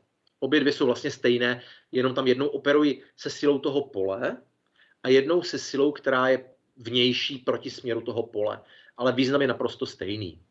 Takže první nám říká, že potenciální energie je rovna práci, kterou vykoná, nebo změna potenciální energie je rovna práci, kterou vykoná vnější síla při tom přesunu a ta vnější síla je přesně stejně velká, ale opačného směru, než ta síla toho pole. To je první definice, to je první ten rámeček. A nebo můžeme říct, že ta potenciální energie je rovna práci té vnitřní síly toho pole, ale tady vidíme, že máme minus Fi z místa A do místa B, ale protože tady minus Fi, tak musíme říct, že to je minus ta práce. To znamená záporně vzatá práce z bodu A do bodu B. A teď pozor, tady je to napsané ještě trošičku jinak v tom žlutém poli, protože když se pohybujeme z bodu A do bodu B a bereme minus práci té vnitřní síly toho pole, tak je to totéž, jako když ten pohyb otočíme, to znamená, řekli bychom, že je to pohyb z bodu B do bodu a je to plus ta práce. Jo, protože ve chvíli, kdy otočím směr pohybu, tak se mě otočí znamenko práce. Jo? Takže ta druhá definice nám říká, že je to rovno práci toho pole, protože prosím vás, my se vždycky ptáme, jaká síla koná práci. A jaký je rozdíl mezi tím, když máme sílu toho pole, třeba vemte stěhovou sílu, která působí dolů a můžeme říct, že na nějaké těleso, na nějaký třeba balónek, působí tíhová síla směrem dolů a my ho necháme pohybovat se směrem dolů a řekneme, že ta síla toho pole vykonala nějakou práci a teď druhý pokus je ten, že my ho vezmeme vnější silou a donutíme ho jít nahoru. Opět samozřejmě velmi pomalu, aby tam nebyla ta kinetická energie a dostaneme ho do původního bodu. V jakém vztahu budou ty dvě práce? No, ta práce toho pole, a to jsem tady prosím vás nezdůraznil, teď je asi čas, abychom to zdůraznili, když se snažíme zjistit znaménko práce, tak si musíme zjistit podle toho vztahu, který byl daný na začátku, že práce je síla krát posunutí a teď pozor krát kosinus úhlu mezi těmi dvěma vektory. Takže když máme ten balónek, tíhová síla působí dolů a my ho necháme jít ve směru tíhové síly, tak tíhová síla je dolů, směr pohybu je taky dolů, nechali jsme jít ve směru síly, takže úhel je 0 a kosinus 0 stupňů je kolik, bych se zeptal? Kosinus 0 je 1, plus 1. To znamená, ta práce, kterou koná tíhová síla při pohybu ve směru té síly, to znamená ve směru dolů, je kladná. Takže tíhová síla vykonala kladnou práci. Když bychom chtěli, ale ten balónek by se pohyboval směrem nahoru, tak jakou práci koná ta tíhová síla? Tady prosím vás upozorňuji, to už jsem tady říkal před chvilkou, to, že balónek se pohybuje směrem nahoru, vůbec nesouvisí s legitimitou té otázky, jakou práci koná tíhová síla. Protože vy byste mohli říct, no přece on jde nahoru, tak tíhová síla nic nekoná, přece to musí konat vnější síla. Ano, vnější síla koná práci, ona je původcem toho pohybu, ale to s tím teď nesouvisí. Pardon, vnější jsem řekl, ano, vnější síla. My jsme se ptali, jakou práci koná tíhová síla. Takže úplně je jedno, kdo způsobil ten pohyb, jak se to pohybuje, jaký je směr, to je naprosto nepodstatné. Důležité je, že za A těleso se pohybuje v nějakém směru, a to v našem případě teď nahoru, tou vnější silou, ale my se ptáme, jakou práci koná síla pole.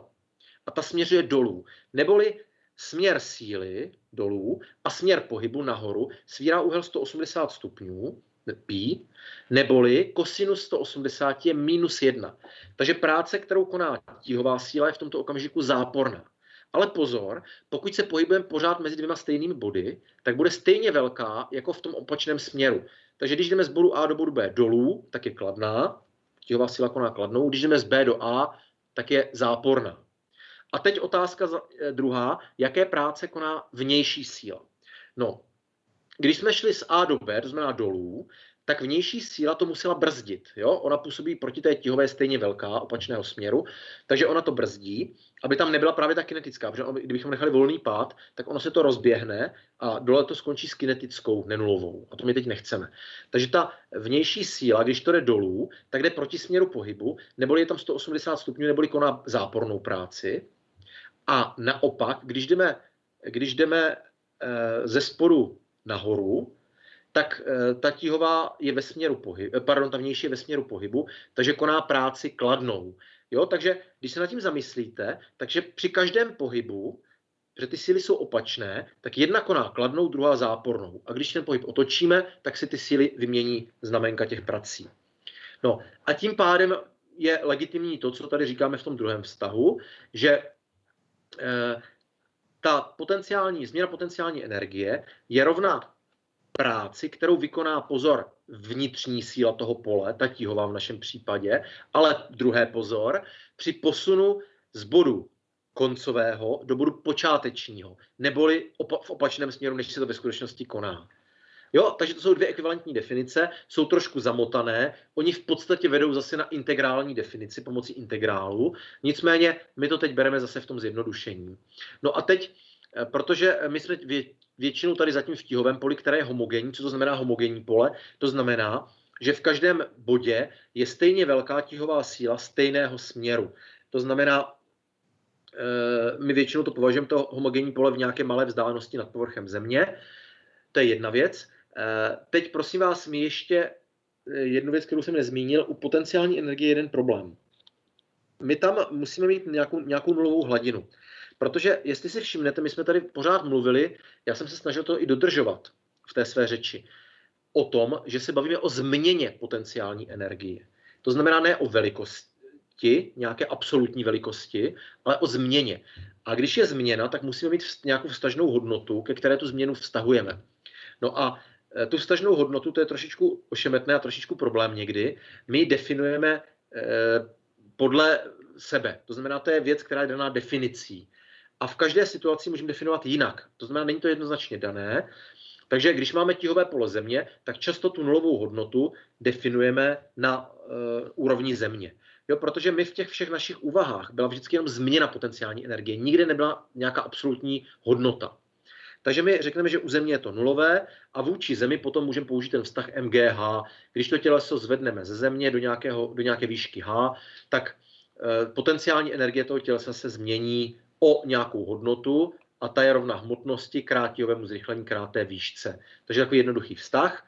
Samozřejmě v tom okamžiku, když ta nulová hladina je dole a my to zvedneme nahoru, tak ta potenciální energie je kladná. Připomínám, že může být i záporná. Kdybychom si stanovili tu nulovou hodnotu někde na stole a nechali to těleso spadnout dolů, ještě pod ten stůl, tak samozřejmě bude záporná. Což my vlastně vyjádříme tím, že to H bude záporné, abychom trošku jako formálně to tam dokázali do toho dosadit. No, takže to je ten zjednodušený vztah, ale pozor, platí pouze v homogenním poli. A za druhé musíme mít definovanou nějakou nulovou hladinu, vůči které to H bereme, a to kladně na jednu stranu a záporně na druhou. No, takže tady máme jakési odvození, to si pak projděte, tady právě pro to homogenní pole. Jo, to znamená, vlastně to odvození je velmi jednoduché, to vychází z toho, co tady bylo řečeno, že potenciální energie nebo její změna vůči té nulové hladině je rovna práci, kterou vykonáme. Takže my tady vlastně jenom spočítáme práci, kterou vykonáme při tom posunutí o tu výšku H, což je F krát H, že je krát kosinus úhlu, a když to zvedáme, tak je tady úhel 0 a tím pádem dostáváme MGH, protože to F je M krát G, takže velmi jednoduché odvození tady tohoto vzorečku. No a teď tady vlastně je kapitola, která nám shrnuje to, co jsme tady už vlastně použili několikrát, a to je zákon zachování mechanické energie. Tak já tady vidím nějakou otázku. Tak když uvažujeme, že pohyb například míčku skončí na stole, bereme stůl jako místo s nulovou EP, klidně můžeme. To je prosím vás věc definice, takže my si můžeme říct podle naší chuti, jakou máme zrovna, nebo nějakých důvodů, které proto máme. Třeba, že stůl je nulový, když to skončí na stole, je to nulové. Když to bylo pod stolem, bylo to nad stolem bylo to kladné, když pod stolem bylo to záporné. Klidně. Ale můžeme si klidně říct, že to je na úrovni Země a tím pádem na stole, když to skončí, tak to bude mít třeba plus 10 joulů. Jo, je to naprosto jedno. Záleží to na nás. Tak, zákon zachování energie. Nám to vlastně říká, že ve chvíli, kdy máme takzvanou izolovanou soustavu, a tady prosím vás ten pojem je poměrně důležitý, my máme tři typy soustav. Máme soustavy otevřené, soustavy uzavřené a soustavy izolované. Já bych to připodobnil ke 3 věcem. Mějme hrnec s vodou. Ve chvíli, kdy necháme otevřenou pokličku, tak ta soustava je otevřená, když necháme pokličku dole. Proč? Protože mezi tou soustavou a okolím, soustavou je ten hrnec, je v něm voda, mezi soustavou a okolím se za A může vyměňovat hmota, můžu prostě, třeba když hrnec je na plotně, tak může se z ní odpařovat voda ve formě nějakých prostě molekul, které odchází. Můžeme vodu z toho vylít, není tam poklička, prostě cokoliv takového. Může se vyměňovat energie, což je případ třeba, že ten hrnec stojí na plotně a ze spodu do něj proudí teplo nebo něco takového, nebo nějaká energie. Ohříváme ho. Takže to je soustava otevřená. Může být s okolím výměna látky i energie. Druhý typ je soustava uzavřená. To je soustava, kdy tu pokličku zavřeme. V tom okamžiku teoreticky nemůže odcházet ta voda pryč. Všechny molekuly vody zůstávají uzavřené v hrnci. Ani ta pára tentokrát, jakože nemůže odcházet, ale můžeme ho ze spodu zahřívat na hořáku. To znamená, může proudit energie. To je soustava uzavřená. Jo, nemůže látka proudit ven nebo dovnitř, ale může proudit dovnitř ven energie. Může být výměna energie s okolím. A třetí je izolovaná, a to je prosím vás klasická termoska, kdy my do termosky něco nalijeme, zavřeme ji, takže nemůže se nic vylít, nemůže se nic odpařit, a zároveň ta termoska má, řekněme, dokonalou izolaci od okolí, takže neprochází ani teplo, ani žádný jiný druh energie, třeba světlo nebo nějaké prostě pole, které by to nějak energeticky budilo, což samozřejmě u termosky my neuvažujeme, ale důležité je, že tam nemůže to teplo. Jo, takže to je soustava izolovaná. Ani látka nemůže se vyměňovat s okolím, ani energie. No a tady platí zákon zachování mechanické energie pouze v té izolované soustavě, to je ta nejtvrdší podmínka. A ta nám říká, prosím vás, všimněte si toho slova mechanické. Co je to mechanická energie? Z našeho pohledu tím rozumíme ty dvě energie, kinetická a potenciální. Tomu se říká mechanická. Pozor, do mechanické energie už nepatří třeba teplo. Když by tam bylo tření a teď by se část přeměnila na teplo, není to mechanická energie. Kdyby tam byla nějaká deformace, jo, to znamená, samozřejmě deformace se děje nějak mechanicky, ale to už nepovažujeme v tomhle smyslu za mechanickou energii. To znamená, by se nějak deformovala ta látka, to taky spotřebuje nějakou energii. Že jo, když máme plastelínu a my ji zmáčkneme, tak na tom vykonáme práci a my prostě potřebujeme nějakou energii na tu změnu toho tvaru. Tomu se říká plastická deformace. Jo, takže to nepočítáme za mechanickou energii. Takže máme takový ten ideální systém, kde všechny věci se dějí jenom ve smyslu pohybových účinků, nejsou tam žádné deformace a není tam žádné tření, žádná přeměna teplo. To je to, čemu se říká disipace energie. No a tohle všechno máme v té termosce a my pak tvrdíme teda, že změna celkové energie je rovna nule, jo, protože nic nejde dovnitř, nic nejde ven, nic se nepřemění na teplo ani na deformaci a ta změna se projeví jako součet změn kinetické a potenciální energie. Neboli jinými slovy říkáme, že když se změní jedna z těch energií, tak se to projeví změnou druhé.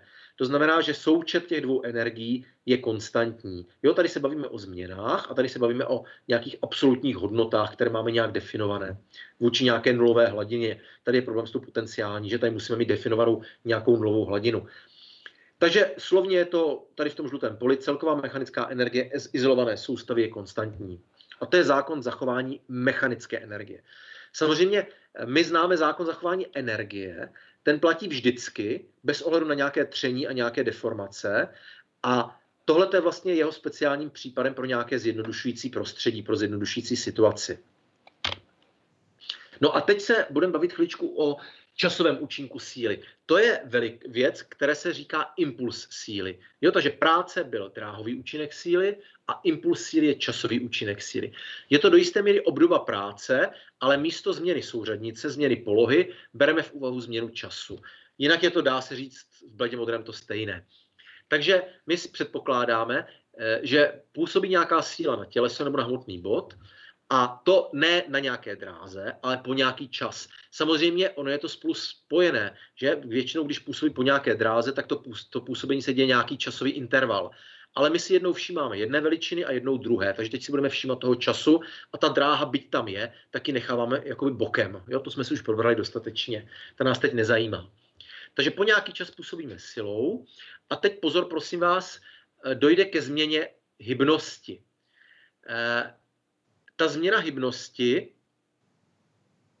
plyne, prosím vás, tady tyhle ty úvahy plynou z druhého Newtonova zákona, protože my jsme si řekli, a to je tady ten vztah v tomto řádku, že síla je rovna časové změně hybnosti. To byl vlastně zákon síly a řekli jsme si, že ten vztah F je m krát a je jenom zjednodušením tohoto vztahu pro situaci, že se nemění hmotnost. Nicméně teď vezmeme ten opačný vztah. F rovná se delta P lomeno delta T. Jo, když si nalistujete zpátky ty slajdy, kde byl druhý Newtonův zákon, tak tam to takhle přesně bylo definováno.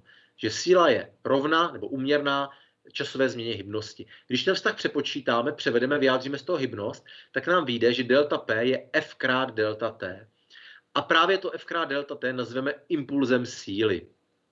Jo, to znamená, respektive tu změnu hybnosti, nazveme, nebo změna hybnosti je rovna impulzu síly. Tady to se prosím vás pak počítá pomocí integrálu zase, takže my tady předpokládáme, že je to nějaká konstantní síla, která působí po nějaký časový interval, takže to můžeme napsat takhle jednoduše, ale kdyby se to čas okamžik od okamžiku měnilo, tak bychom tady museli zase dát integrál. Takže pro nějaký ten jednoduchý případ konstantní síly, která působí po nějaký časový interval, to můžeme napsat takto. Tu věc na pravé straně nazveme impulzem síly, ta věc na levé straně je změna hybnosti. A my vlastně můžeme říct, a to je taková důležitá věc v této kapitole, že změna hybnosti je rovna impulzu síly a to plyne přímo z toho druhého Newtonova zákona. No, impuls síly my můžeme teda počítat. Jak jsem řekl, v jednodušším případě, když je síla konstantní, tak jako součin. Ve složitějším případě to musíme rozdělit na menší úseky a pak počítat přes integrál. Tak a my teď tady tuhletu veličinu použijeme v některých zákonech dalších zachování a některých věcech, které se týkají srážky těles. Takže teď se budeme v podstatě bavit, nebo směřujeme ke srážkám těles. Takže v tomto okamžiku si definujeme zákon zachování hybnosti. Opět se bavíme o izolované soustavě. Připomínám, teda neproudí mezi soustavou a okolím ani energie, ani hmota. A tady máme jakési odvození toho zákona zachování hybnosti. Vychází to ze zákona akce a reakce, protože ve chvíli, kdy tam máme nějaké třeba dvě kuličky a jedna působí na druhou silou, tak druhá působí na první silou stejně velkou opačného směru. To je zákon akce a reakce. A teď tady vlastně my to jednoduše dosadíme a výsledkem je to, že hybnost té soustavy kuliček, pokud je ta soustava izolovaná, je konstantní. A tím pádem my to můžeme zobecnit na n nějakých hmotných bodů, n nějakých kuliček a můžeme tvrdit, že celková hybnost té soustavy je konstantní. To je zákon zachování hybnosti, ten pravděpodobně i znáte, ten je společně se zákonem zachování energie v izolovaných soustavách, teda, nebo mechanické energie. Jsou to dva zákony, které se používají tady v té části mechaniky pro výpočty pohybu těles. Jo? To jsou ty srážky těch kuliček, těch těles, nějakých objektů a tak dále. Tak a už jsme právě u toho rázu. Takže tady máme definované, co je to vlastně ráz. Takže krátkodobé vzájemné působení těles a dojde během té krátké doby k výrazné změně jejich pohybového stavu. To znamená ráz neboli jinými slovy srážky. Tady vidíme, jak se to probíhá. Před srážkou jsou to dvě samostatná tělesa. Každé má nějakou energii, to znamená celkovou, kinetickou i potenciální. My většinou nás zajímá kinetická. Každé má nějakou hybnost. Hybnost je hmotnost krát rychlost, že? Tady prosím vás u té hybnosti bych jenom upozornil, vztah pro hybnost, na rozdíl od vztahu pro kinetickou energii, platí obecně. Takže ten je přesný i pro velké rychlosti. Jo, takže pro kinetické energie bereme 1/2 mv na druhou pouze pro, řekněme, rozumné rychlosti. A druhý vztah hybnosti m krát v, hmotnost krát rychlost, bereme pro jakékoliv rychlosti. Jo, takže ten platí obecně. Takže před srážkou mají energii hybnost, při srážce se něco stane, to my nezkoumáme. Co se může stát? Ta tělesa se, vidíme, tady zdeformují. A teď jsou dvě možnosti. Buď to ta deformace je elastická, neboli pružná, takže oni od sebe odskočí a vidíte, že jsou po srážce úplně stejné jako před srážkou. Nedošlo k žádným trvalým deformacím a také se tady nevměňovalo teplo. Tomu pak říkáme srážky dokonale pružné. To je takový ten úplně jeden učebnicový příklad, jeden ten mezní situace toho, jak to může dopadnout. A nebo se ty kuličky zdeformují, ale ta deformace zůstane trvalá, pak by tady byly sploštělé a pak v okamžiku, když k tomu dojde a je to ta mezní situace, tak oni neodskočí, protože tam není ta pružnost žádná a oni zůstanou dohromady přilepené a to je taková ta druhá mezní situace, zůstanou zdeformované a přilepené a to je situace, kdybychom měli srážku dokonale nepružnou.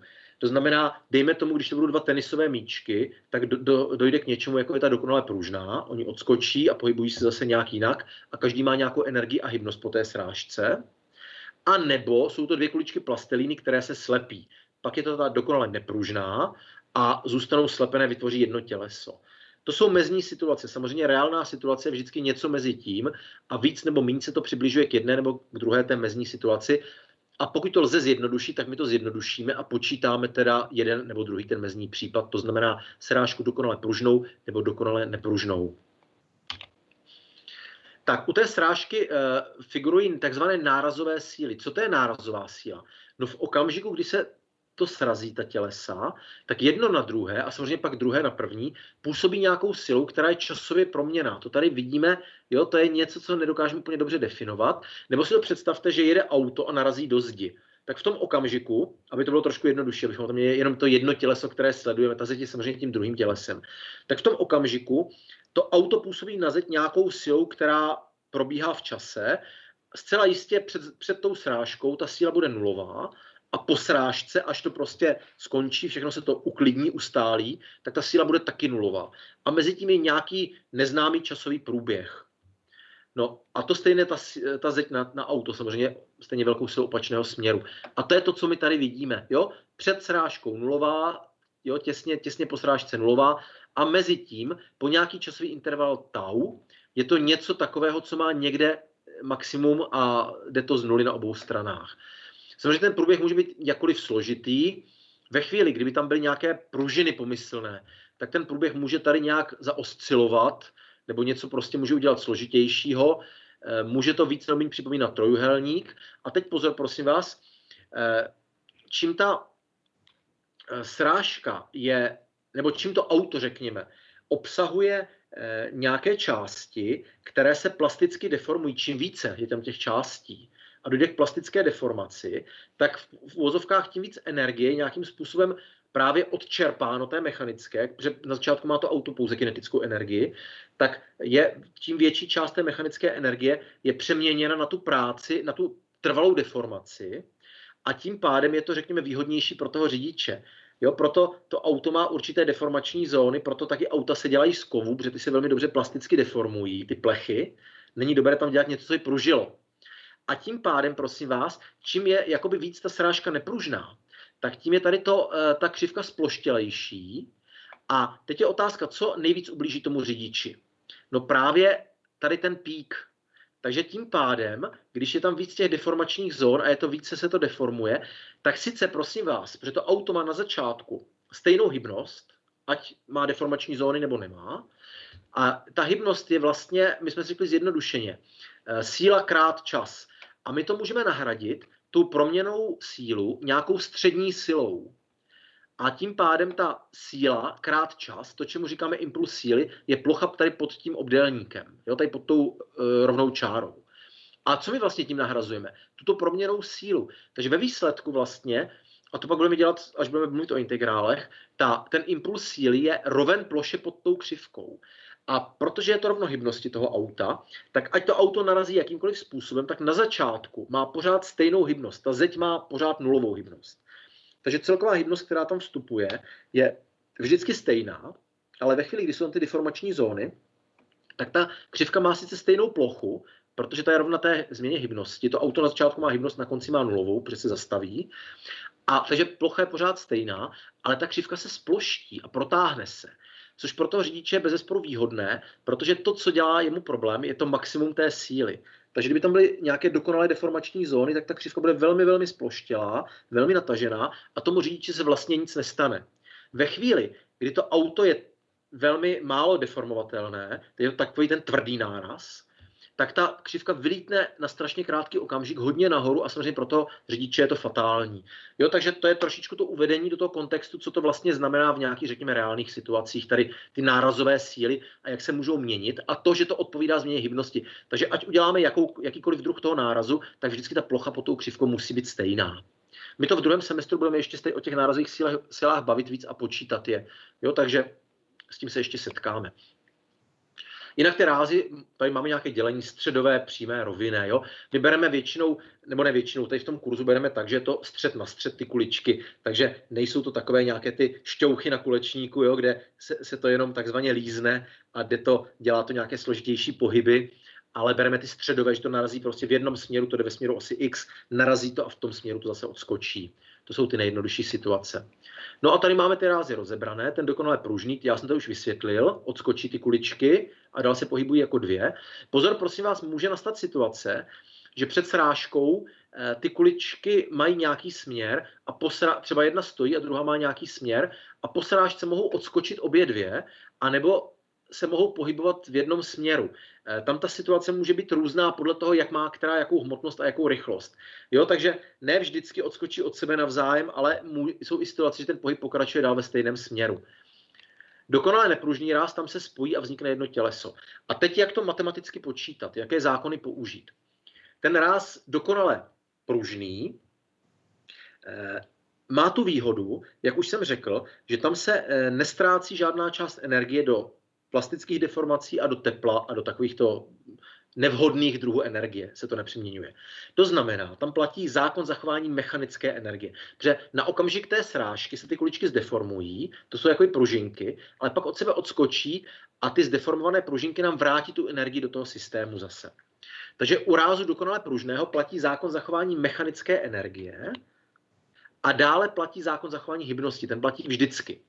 Takže máme dva zákony, tady je vidíme, ty zelené, a potřebujeme, prosím vás, ale dvě rovnice, protože ty kuličky před srážkou mají nějaké energie a hybnosti a po srážce mají nějaké energie a hybnosti. A většinou, na co my se ptáme? My většinou známe rychlosti před srážkou a hmotnosti před srážkou, takže energie a hybnosti před srážkou známe. Pak to spočítáme a otázkou je, jaké jsou rychlosti po srážce. A všimněte, ty rychlosti jsou dvě, protože kuličky nějak odskočí a každá má svou rychlost. Tudíž my potřebujeme máme dvě neznámé, takže potřebujeme dvě rovnice. A přesně ty máme tady. Jo, takže dvě rovnice od dvou neznámých.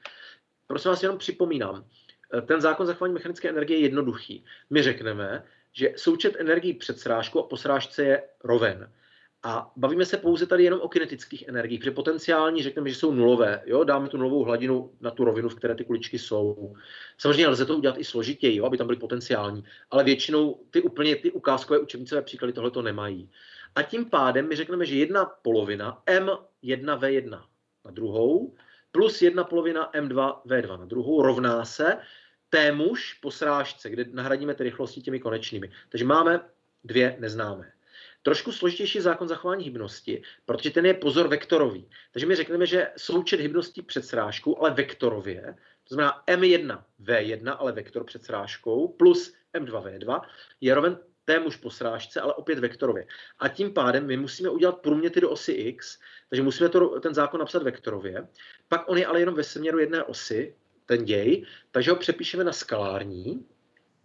A tím pádem musíme udělat znamenkovou konvenci, takže rychlosti, které jsou ve směru šipky, jsou kladné, proti směru záporné, totéž hybnosti.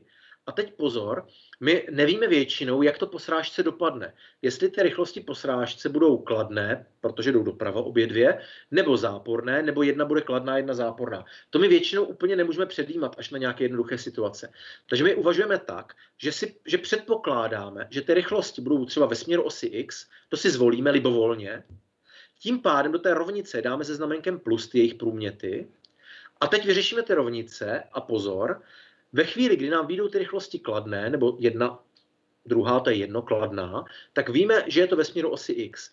A když nám vyjdou záporné číselně, tak to víme, že je to proti směru osy x. Neboli, že je to proti tomu našemu předpokladu. Je to ale všechno korektní, protože my dojdeme k jednoznačnému výsledku. Takže to, že předpokládáme pohyb ve směru osy x a dáváme tam ta znamenka těch rychlostí, kladná. To není na újmu obecnosti, protože nám to holt prostě vyjde záporné, pokud jsme se netrefili. A to je v pořádku. A takhle, prosím vás, přesně tahle úvaha se dělá ve spoustě dalších odvětví, třeba u kmitavého pohybu, kde máme těleso na pružně a kde se mění pořád poloha a rychlost. A my nejsme schopni vůbec předjímat ten směr. Takže tam prostě řekneme natvrdo, že to dosadíme ve směru šipky, a to, co je kladné, to, co nám vyjde z rovnice kladné, tak je to ve směru šipky, to, co vyjde záporné, proti směru šipky. A máme jednoznačné řešení. Takže tady máme potom dva zákony zachování, dvě rovnice o dvou neznámých, to jsou ty výsledné rychlosti. A podle toho, jaká nám vyjdou znamenka z té soustavy, tak víme nejenom, jak velkou rychlostí se to pohybuje, ale kam se to pohybuje. No a u toho dokonale nepružného rázu, tam je to horší, na první pohled horší, protože tam neplatí zákon zachování mechanické energie. Proč? Protože ty kuličky se nám slepí a dojde k deformaci a část té energie se spotřebuje, té kinetické před srážkou, se spotřebuje na tu deformaci. Jo? Ty dvě plastelinové kuličky se sploštily a tím pádem jsme část energie spotřebovali. A my nevíme kolik a nedokážeme to ani spočítat. Tudíž ten zákon zachování mechanické energie odpadá. On samozřejmě platí zákon zachování energie obecné, ale my nevíme, kolik se spotřebuje na tu deformaci. Takže ten vůbec nemůžeme využít a zůstává pouze zákon zachování hybnosti, který platí vždycky, bez ohledu na to, jaký ten děj je. Ale máme tady jednu výhodu, kterou, když si uvědomíme, tak to máme vyřešeno, protože před srážkou to byly dvě kuličky, které měly dvě rychlosti. Tahle máme napsané, že je v klidu, ale to je jedno, jo? To funguje i obecně. My je známe obvykle, známe hmotnosti. Takže spočítáme hybnosti, pozor zase jako vektor před srážkou. A ty se rovnají hybnosti po srážce a teď ta základní úvaha spočívá v tom, že my po srážce se nám ta tělesa spojí a vytvoří jedno těleso, které má součet hmotností M1 plus M2. To se nemění, ty hmotnosti u srážky. To znamená, ona se pohybuje pouze jednou rychlostí, buď to doprava nebo doleva, a tudíž nám stačí jedna rovnice, protože my tu hybnost před srážkou je rovná součtu hmotností krát rychlost po srážce. Samozřejmě zase třeba nemusíme vědět, kam se bude pohybovat, takže dáme tu rychlost kladnou v tom průmětu a vyjde nám buď to kladná ve směru osy nebo záporná proti směru. Takže nám stačí jenom jedna rovnice, protože máme tam jedinou neznámou V po srážce té soustavy těles, která jsou spojená. A tím pádem je všechno v pořádku, máme jednu rovnici o jedné neznámé, která plyne ze zákona zachování hybnosti, a máme všechno vyřešeno. Takže nějaké příklady si pak zkusíme, třeba jeden z těch příkladů právě tady ten s tím balistickým kyvadlem.